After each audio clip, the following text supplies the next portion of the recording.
Mga kaibigan, matapos nga pong mag-contest or mag-apila ang kampo nga po ni Charles Suarez sa naging laban niya kontra kay Navarrete, marami ang nagsasabi na dapat ibalik ang pagiging undefeated ng ating pambato na si Charles Suarez dahil nga kitang-kita naman kung sino talaga ang nanalo.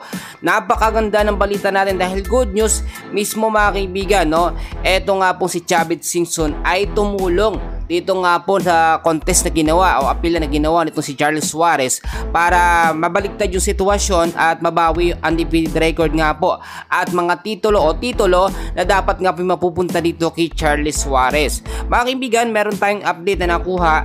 Sinabi mismo ni Charles Suarez na malalaman nila yung apila nila sa June 2 pa. So ilang araw pa simula ngayon. Pero meron na tayong mga nakikitang pag-asa ngayon na malaki yung chance talaga na maaprubahan yung contest nila patungkol nga po sa naging laban, which is pinahinto at hindi talaga headbutt yung nangyari bagkos solid punch talaga yung tumama dito nga po kay Navarrete. Hanggang ngayon kasi mga kaibigan, talagang mahirap tanggapin. Sayang yung naging laban at marami tayong nakuhang mga report na ito po'y bentang laban mas pinaboran kasi ng mga judge at ng referee. Eto nga pong si Navarrete dahil kitang-kita yung very obvious naman lumabas sa mga updates, sa mga camera, mga record mga kaibigan, sa video record at solid punch yung tumama na dapat nga po kay Charles Suarez mapupunta ang pagkapanalo.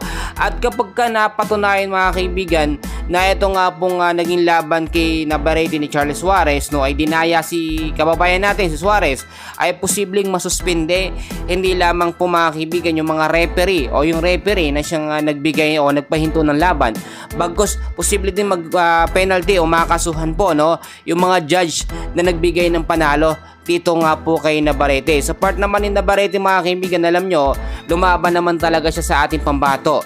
Pero hindi sapat na pumayag din siya sa sitwasyon na dapat alam niya na si Charles Suarez ang panalo. Alam nyo mga kaibigan, kapag tinulungan talaga ng mga sikat na politiko, ito si Charles Suarez, sisikat siya, alam nyo mga kaibigan, bukod kay Manny Pacquiao, sumusunod naman ito nga pong si Cuadro Alas.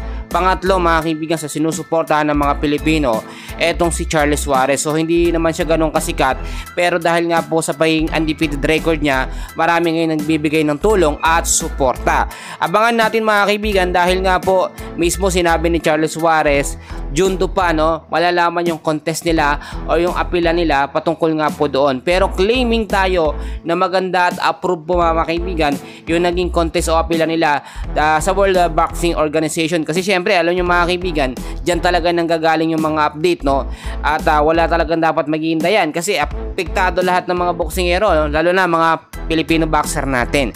Yan muna ang update ko sa inyo. Please huwag nyo kakalimutan na mag-like and subscribe. Maraming salamat po.